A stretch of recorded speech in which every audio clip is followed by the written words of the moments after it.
beaucoup d'action, un peu d'humour, mais plus de moustache. Le détective privé le plus célèbre d'Hawaï reprend du service ce mardi à 21h05 sur TF1 dans Magnum P. Après avoir revisité la série des années 1960 Hawaï, Police d'État, Peter Lenkov et Eric Guggenheim plongent dans les eaux turquoises du Pacifique pour un reboot de la série culte des années 1980 créée par Donald P.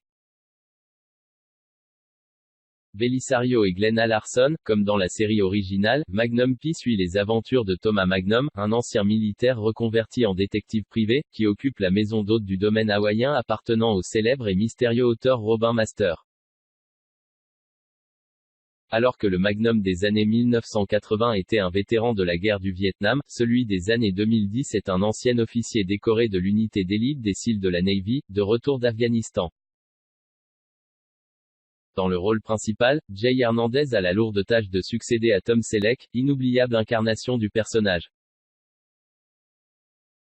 Il a bien fallu une dizaine d'années pour que cette version voie le jour, il y avait une demande, ce n'est pas sorti de nulle part. Et on peut dire que oui, c'était le bon moment, car tout d'un coup tout s'est mis en place.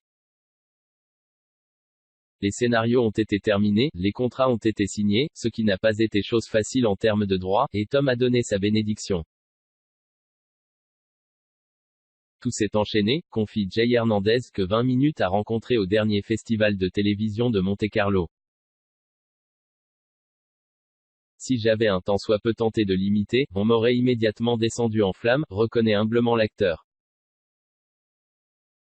Il fallait changer les choses comme raser la moustache de Magnum, faire de Higgins une femme, ajouter un peu de muscle, de testostérone et surtout beaucoup d'action.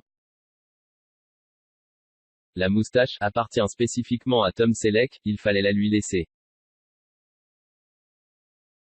C'est lui qui en a eu l'idée, ce n'était pas dans les scripts de départ, il était donc important que je m'en détache, poursuit-il. Dans ce reboot, Jonathan Higgins laisse place à Julia Higgins, une ancienne agente du MI6 chargée de protéger le domaine. J'étais consciente de la notoriété de la série originale et qu'Higgins était très aimé.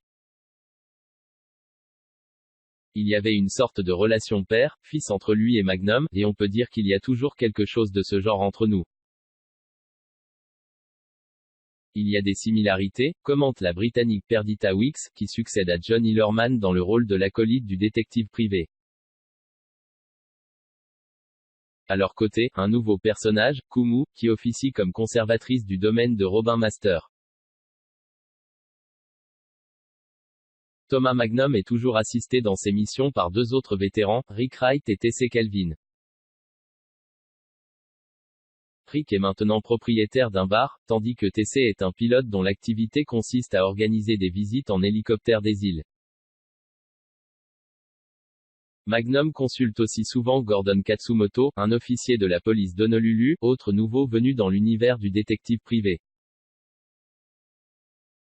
Ce nouveau Magnum ravira les fans d'action à la Fast and Furious. La réalisation du pilote a d'ailleurs été confiée à Justin Lin qui a travaillé sur la saga d'action.